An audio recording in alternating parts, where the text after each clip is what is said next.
माजी महापौर किशोरी पेडणेकर आणि महापौर रितू तावडे यांच्यामध्ये फोनवरून वाद झालेला आहे।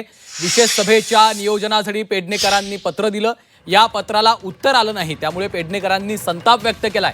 महापौर दालनामध्ये जाऊन त्यांनी कर्मचाऱ्यांना जाब विचारलेला आहे। एक महत्त्वाची बातमी आपण पाहतोय, किशोरी पेडणेकर आणि रितू तावडे यांच्यामध्ये फोनवरनं वाद झालाय अशी माहिती आहे।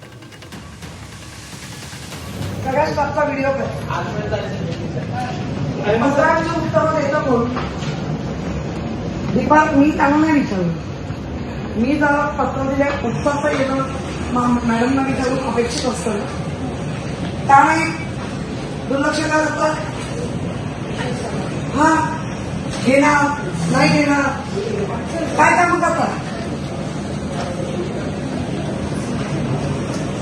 30 मार्चला दिलेल्या पत्रात हातसेल त्यालाही उत्तर नाही।